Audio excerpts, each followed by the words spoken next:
Então, estamos gravando. Boa noite, eu ia falar bom dia, né? Boa noite para todo mundo. Bem-vindos mais uma vez. Vamos continuar a nossa conversa sobre recursos, né? Hoje tivemos o nosso horário um pouco prejudicado por conta do ocorrido com a internet, mas vamos lá. Na semana passada, nós concluímos a nossa conversa sobre apelação. Nós vimos o recurso de apelação, primeiro recurso em espécie que nós estudamos, né? E aí fizemos a análise do recurso de apelação de maneira completa e terminamos a aula passada falando desse fluxograma da apelação, das etapas. Então, nós temos o protocolo das razões de apelação, intimação para contrarrazoar, tudo isso em primeiro grau. Depois se recebe a defesa, as chamadas contrarrazões. Isso vai ficar apitando mesmo. Por causa do WhatsApp, que eu tenho que deixar aberto por conta das aulas, né?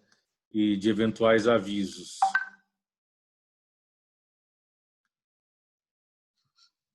André, por que a internet da Xuxa? Ué, porque não funciona direito? O que a Xuxa tem a ver com isso? Ué, tudo que é da Xuxa não funcionava direito. Lembra aqueles brinquedos da Xuxa, computador da Xuxa? Eu não sei Você disso, precisa não. usar mais, você precisa usar mais a internet para você saber das gírias, dos memes. Ah, tá bom. Vamos lá. Então, aqui nós temos a ordem do procedimento da, da apelação. Então, nós vimos toda essa questão do fluxograma. E para a gente fechar, só para eu mostrar para vocês, em seguida, no material que vocês têm, eu abri exatamente o material que foi disponibilizado para os senhores. Nós temos o modelo de apelação. Então, esse modelo serve para que vocês se situem em torno de como seria a apelação. Pessoal, o modelo que nós temos aqui é um modelo de razões de apelação, que é a interposição da apelação. Então, nós temos a interposição básica. Você vai observar que ela é interposta no juízo de primeiro grau. Então, aqui nós temos o endereçamento. Então, aqui você vai colocar o juízo que proferiu a sentença que você está atacando, qualificar o apelante, recurso de apelação, em face da sentença de folhas tal, conforme razões anexas. Depois, essa petição de interposição, ela vai ter uma página, só para você interpor, apresentar a sua apelação no juízo de primeiro grau. Em seguida, vem as razões propriamente ditas de apelação. E aí ela é direcionada ao Tribunal de Justiça. Então, aqui nós vamos colocar todos os nossos argumentos relacionados à nossa apelação. Então, se isso facilitar para que você entenda como que vai funcionar, a interposição da apelação, ela é feita como se fossem duas peças em uma só, duas petições em uma só, mas é um arquivo só, é um documento só. Essa primeira página é uma página direcionada ao juízo de primeiro grau. Por quê? Porque a gente interpõe a apelação no primeiro grau, no juízo que proferiu, que prolatou a sentença. Então, a gente faz uma petição curtinha, só dizendo para o juiz, estamos interpondo recurso de apelação. Exatamente nesse modelo que está colocado aqui para você, com um local, data e assinatura. E aí, na segunda folha dessa petição, porque vai ser um arquivo só, aí você apresenta as razões de apelação. Então, na petição de interposição, na petição para interpor recurso, né, toda vez que você for interpor um recurso, no caso um recurso de apelação, o advogado assina duas vezes. Ele vai assinar na primeira folha, que é a peça de apresentação ou de interposição, e vai assinar na última folha, que é a parte de razões de apelação. Então, aqui só para que você entenda como que funciona essa petição de apelação, tá? Então, nós temos esses momentos em que se estruturará a nossa apelação. E aqui nas razões de apelação, nós vamos efetivamente apresentar e argumentar. Então, eu coloquei para você uma razão de apelação bastante completa, com vários argumentos, enfim. E aí você vai observar que no final você tem local e data, assinatura do advogado novamente. E agora nós vamos, então, para o nosso segundo recurso. Segundo recurso que nós estudaremos, né? E esse segundo recurso que nós estudaremos é o recurso de agravo de instrumento.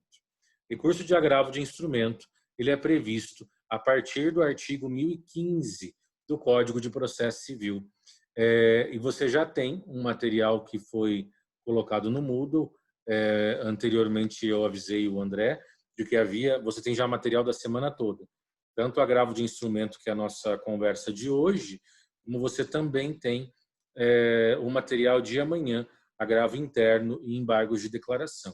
Eu não sei se a gente vai conseguir falar sobre os dois amanhã. Enfim, basta cada dia o seu mal, não é mesmo? Vamos lá. Esse é o material que está no Moodle para você com a data de hoje, falando sobre agravo de instrumento. Eu coloco para você logo de cara uma indicação referente ao Código de Processo Civil revogado, que lá no seu artigo 522 nós tínhamos a previsão do agravo retido. Esse agravo não existe mais.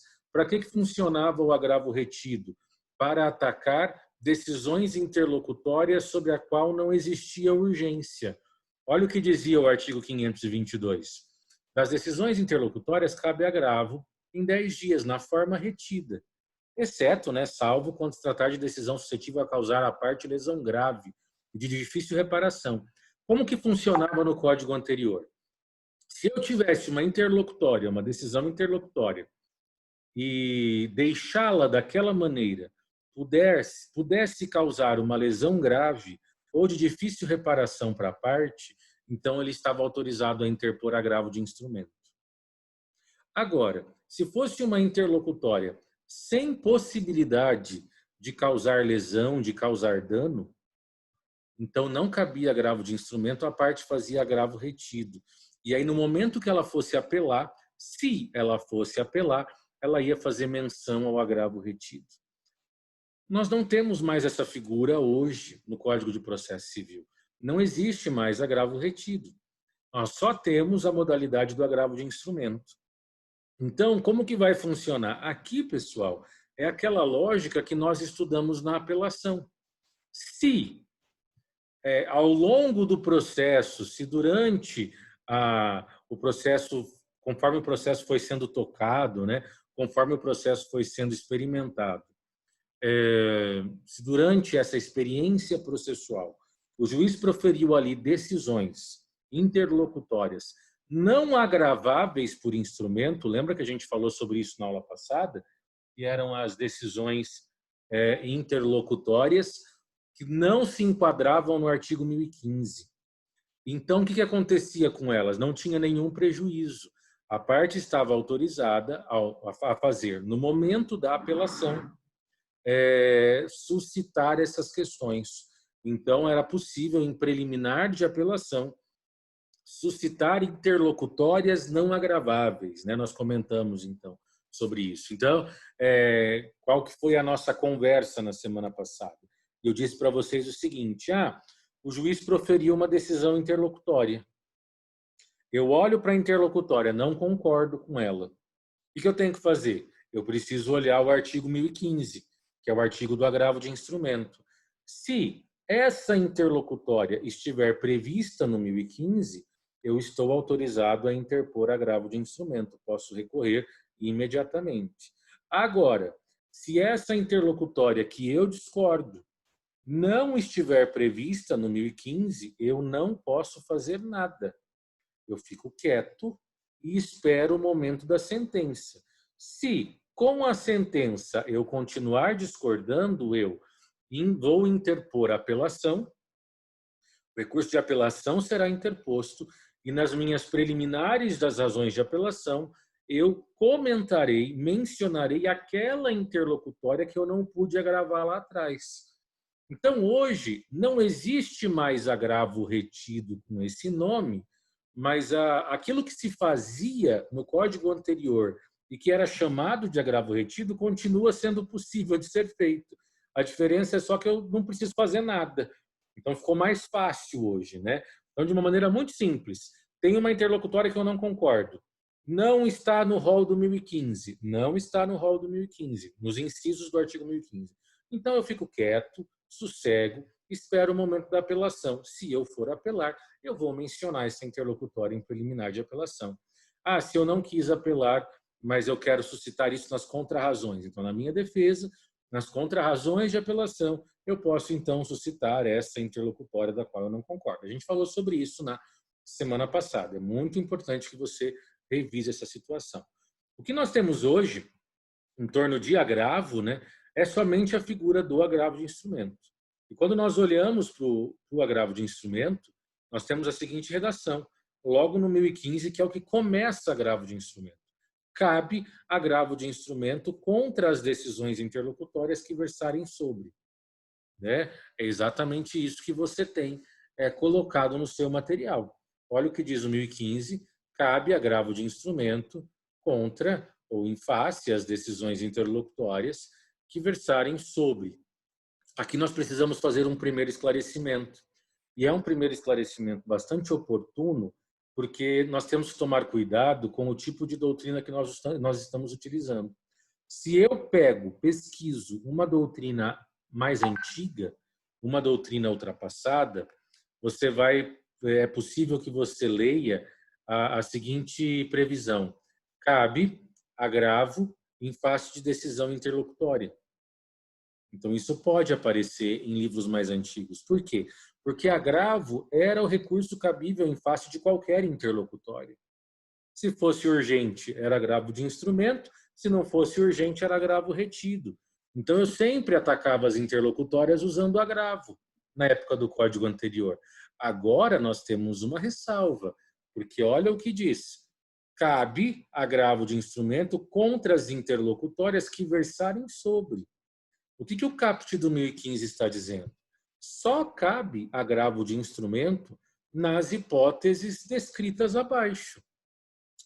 Foi a intenção do legislador que só fosse possível interpor, fazer uso do agravo de instrumento para questionar decisões interlocutórias do rol do 1015. Então, num primeiro momento, e isso funcionou até o ano passado, nós vamos comentar sobre isso daqui a pouco, num primeiro momento, nós tínhamos claramente essa previsão, ou esse entendimento, de que só existe agravo de instrumento nas hipóteses do 1015. E eu já dava aula de recurso em 2015, quando eu já comecei a dar aula usando o novo código, 2015, 2016, 2017, as aulas não foram gravadas, mas muitos alunos gravavam as aulas em gravadores, né, que levavam. Se você pegar um áudio meu em 2017 dando aula, você vai me ouvir falar, só existe agravo de instrumento nas hipóteses do artigo 1015. Ah, professor, mas é uma decisão interlocutória. Eu não concordo. Está no 1015? Não está no 1015. Então você senta e chora. O máximo que você vai poder fazer é um mandado de segurança e olha lá, correndo um baita risco ainda. Vai ter que esperar a apelação.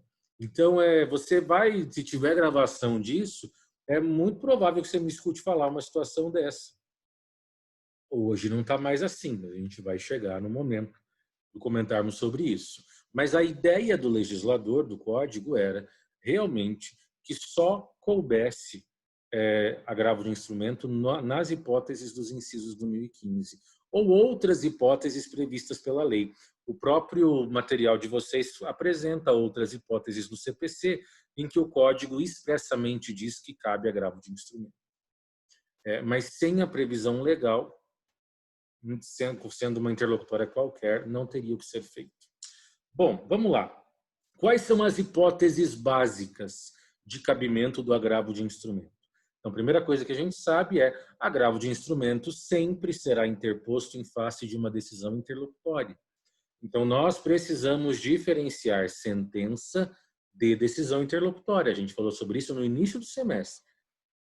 Então, se é uma sentença que eu estou atacando, eu não posso fazer uso do agravo. Se é sentença, eu tenho que fazer uso da apelação.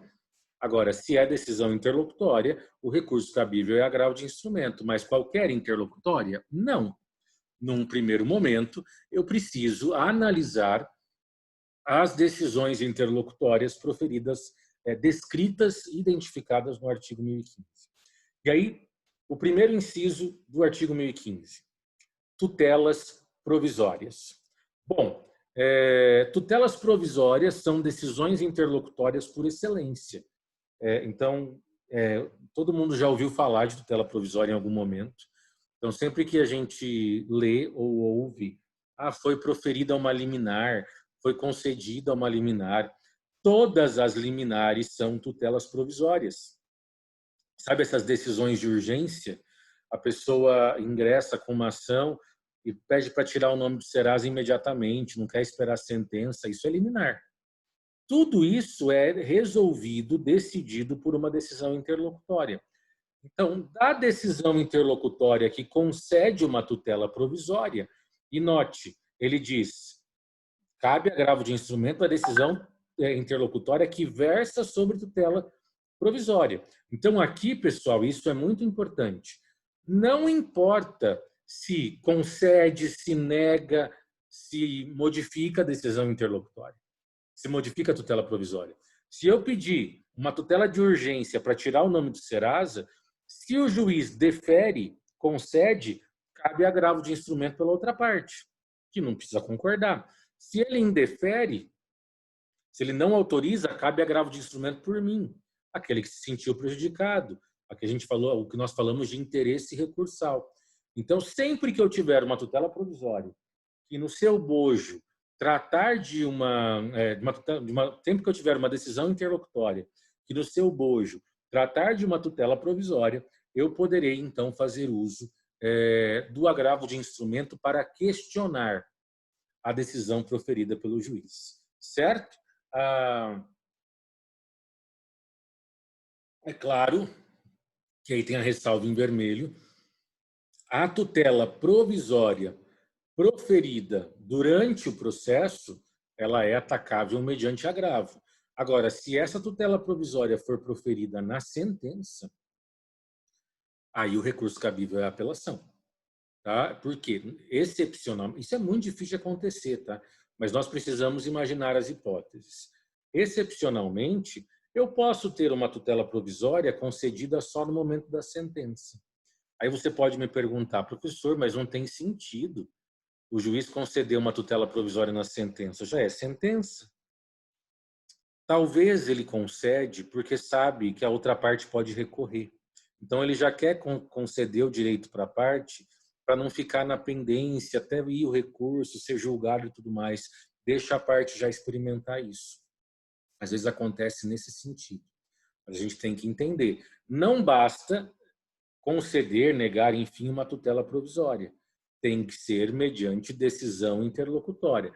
Pessoal, aqui é técnica de interpretação de artigo de lei. Se a redação está no inciso, o inciso é interpretado à luz do caput. O caput é muito claro ao dizer que cabe agravo de instrumento contra a decisão interlocutória. Tá? Então, nós precisamos aplicar essa questão da lógica do direito. Então, se é uma sentença que aprecia a decisão interlocutória, não é agravo de instrumento que eu vou utilizar. Tem que ser uma decisão interlocutória que aprecia uma tutela provisória para ser agravo de instrumento. Essa é a primeira hipótese que nós temos para fazer uso de uma tutela provisória, de um agravo de instrumento, perdão. Segunda hipótese que nós temos para a interposição de agravo de instrumento: decisões que versarem sobre o mérito do processo. E isso sempre gera algum tipo de questionamento.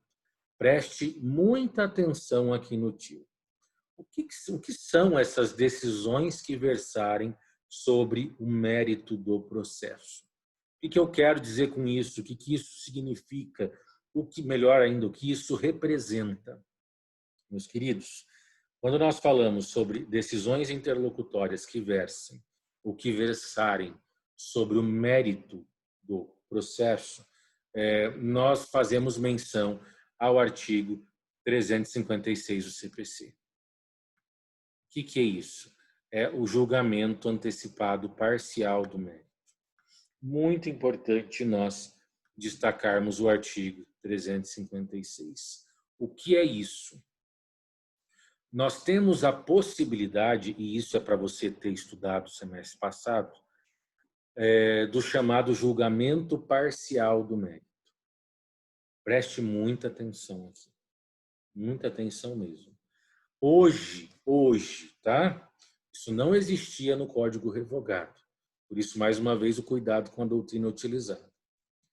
Hoje é possível o juiz fracionar o entendimento ou fracionar a sua apreciação, o seu julgamento. Eu vou te dar um exemplo, preste atenção. Vamos imaginar que o Alexandre ingresse com uma ação contra mim, cobrando R$15.000 de mim. Ok? Esse é o nosso exemplo.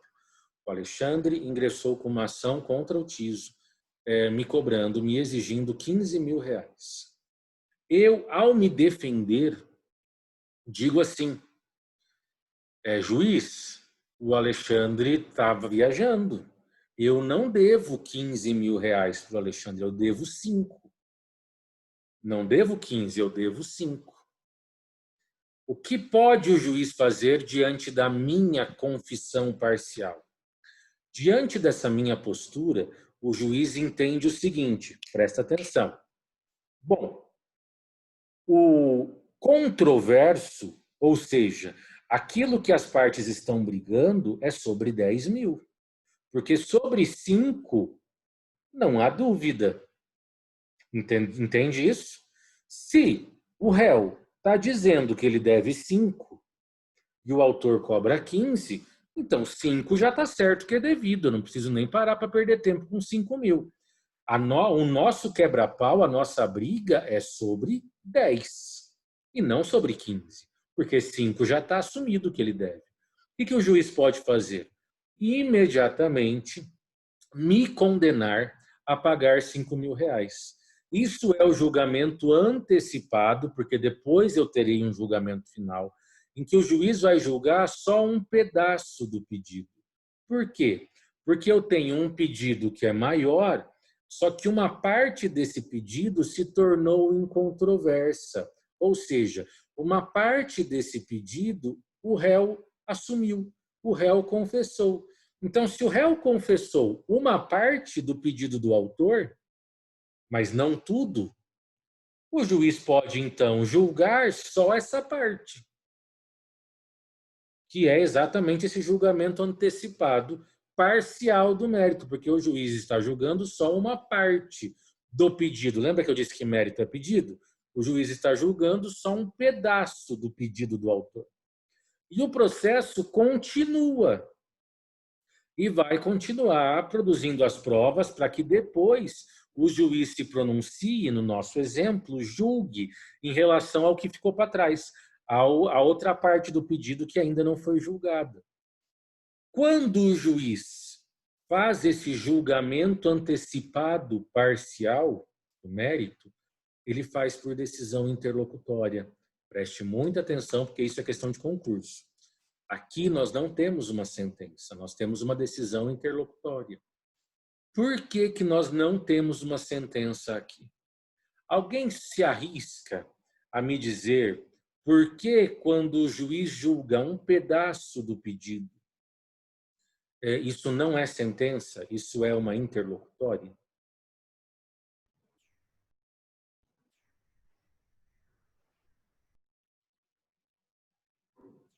André, Professor, na minha visão é porque ele atendeu parte do mérito só, né? Então não tem como ele sentenciar sem terminar de verificar o todo, né? a ideia, André, a ideia é bem por aí mesmo, você está correto. Mas a gente consegue até deixar isso mais claro. Se nós voltarmos para o próprio conceito de sentença, lá do artigo 203.1, nós vamos ter que sentença é o pronunciamento judicial que, com fundamento no artigo 485 ou 487, põe fim à fase de conhecimento do processo ou extingue a execução. Nesse caso, quando o juiz julga só um pedaço do mérito, a fase de conhecimento não terminou. Porque a fase de conhecimento vai continuar em relação ao restante do mérito, que aí entra exatamente o que o André colocou. O pedido não foi analisado por completo. Não é que foi negado. Ele não foi analisado ainda. Por isso que a gente fala julgamento antecipado. O juiz está antecipando o julgamento em um pedaço daquilo que foi pedido, por isso parcial. Então, nesse caso, a fase de conhecimento não foi encerrada. Ela continua em relação àquilo que não foi analisado, àquilo que não foi julgado. Então, por isso que nós temos uma interlocutória. Resolve só uma questão incidental no processo. Se não é sentença, nós não podemos fazer uso da apelação. Então, na segunda hipótese, falar de mérito do processo, e aí pode ser mérito do processo pelo 485, pelo 487, não importa. Mas aqui no inciso 2 do 1015, eu estou me referindo ao julgamento antecipado parcial do mérito. Ok? Quando o juiz analisa um pedaço só do pedido e deixa o restante do pedido para analisar depois. Se ele fizer isso, nós teremos uma interlocutória, e é uma interlocutória prevista no 1015, assim, o recurso cabível é agravo de instrumento. Tudo bem? Entendeu, Moacir? Muito bem. Moacir, que livro você está usando? Que você outro dia comentou que você está acompanhando com um livro. Qual que você está usando? Do Humberto... Teodoro Júnior. Humberto Teodoro Júnior. É um bom livro, é um baita livro. Tranquilo. Beleza. Vamos lá. Terceira hipótese de agravo de instrumento. Hipótese 3, rejeição da alegação de convenção de arbitragem. Muita atenção para a hipótese 3. Rejeição da alegação de convenção de arbitragem. Pessoal, o que é isso? O autor ingressou com uma ação, o autor ingressou com a ação, o réu vem e contesta. E na contestação, o réu diz, lá na preliminar, essa ação não deveria estar aqui, porque foi firmada uma convenção de arbitragem, você estuda isso em Teoria Geral do Processo, então firmou-se lá uma convenção de arbitragem e nós combinamos que, se houvesse algum problema, levaríamos essa situação, essa discussão, para o tribunal arbitral e não para o judiciário. Nós abrimos mão do judiciário ao realizar a convenção de arbitragem. E o réu vem e apresenta essa convenção de arbitragem.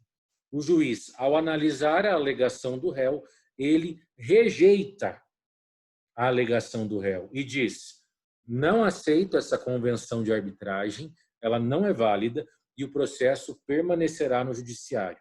Diante dessa decisão do juiz, que é uma interlocutória, fazendo com que o processo permaneça no Poder Judiciário, cabe agravo de instrumento.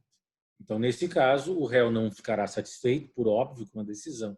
Então, ele poderá agravar dessa decisão para tentar tirar o processo do judiciário. Então, cabe agravo de instrumento em face da decisão do juiz, que rejeita a alegação da convenção de arbitragem, por interlocutória, a decisão interlocutória do juiz. Pergunta: e a decisão do juiz que acolhe, que aceita a alegação de existência de convenção de arbitragem? Qual é o recurso cabível da decisão judicial que aceita a alegação de convenção de arbitragem? Primeiro, há um recurso cabível? Tem algum recurso cabível? E, havendo, qual seria o recurso cabível da decisão do juiz que acolhe, no nosso exemplo, que aceita o argumento do réu e acolhe a alegação de convenção de arbitragem? Me digam. É o mesmo, não é? Como assim é o mesmo? O mesmo da rejeição. Então, aqui nós precisamos, num primeiro momento, interpretar à luz daquela ideia do rol taxativo, de que no entendimento do legislador inicial, só haverá agravo de instrumento nas hipóteses do 1015. O rol é taxativo. E o inciso 3 ele é bem claro ao dizer que rejeição da alegação de convenção de arbitragem. Então, se o juiz rejeita a alegação, cabe agravo de instrumento. Se ele acolher, caberia o quê? Num primeiro momento, André, não caberia agravo de instrumento, porque a previsão é muito expressa, muito explícita nesse sentido. Então, num primeiro momento, não daria agravo de instrumento. Pensa comigo, pessoal. Vamos lá, vamos refletir. Aquela ideia da lógica jurídica. Se o juiz rejeita a alegação de convenção de arbitragem, é porque o processo vai permanecer no judiciário. E vai continuar. Então, isso é uma interlocutória, agravo de instrumento. Perfeito. Se o juiz acolhe a alegação de convenção de arbitragem, é porque ele está entendendo que o processo não deveria estar no judiciário. Não se esqueçam disso. Acolher a alegação de convenção de arbitragem é hipótese de extinção do processo sem resolução de mérito, lá do 485. Vamos pensar.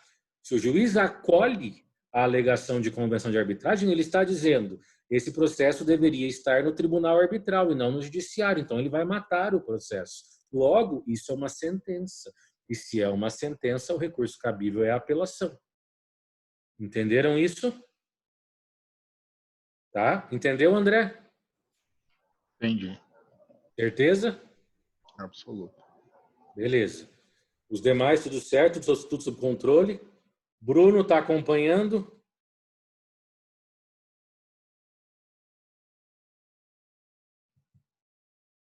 Bruno? Opa, tô aqui. Entendeu? Bruno, não te ouvi se você entendeu ou não, criatura.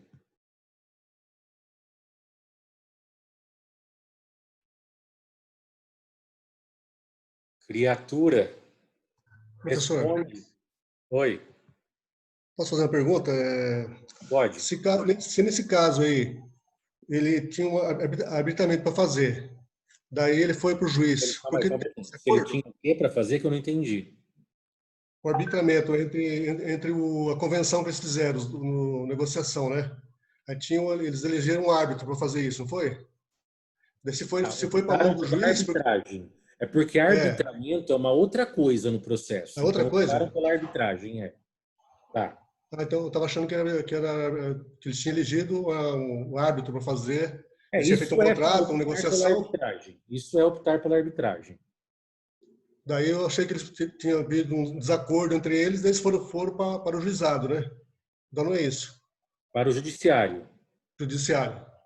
Tá, o que a gente tem que entender aqui? Se existe uma convenção de arbitragem, Rony, válida, que ela é realizada entre pessoas capazes, com um objeto, o direito discutido ali na convenção é um direito patrimonial disponível, enfim, respeitando os requisitos da arbitragem, não existe isso de desistir da arbitragem. Se no momento em que a convenção da arbitragem ela foi firmada, ela foi válida, ela respeitou os critérios para a sua realização, por mais que os dois depois discordem, a convenção é válida e essa discussão deles precisa ir para o tribunal arbitral. O judiciário não será mais competente para receber aquela discussão. O judiciário só se tornará competente se a convenção, que é um contrato, for inválida. Então, se eles, em algum momento do contrato entre eles, optaram pela arbitragem, havendo descumprimento contratual, eles precisam ir para a arbitragem. Não é uma escolha ir para o judiciário. Entendeu, Rony? Entendi, professor. Obrigado. De nada. Pessoal, vamos encerrar aqui. Já eu abro de novo a sala, tá? Temos aqui praticamente 1 minuto. Daqui a pouco.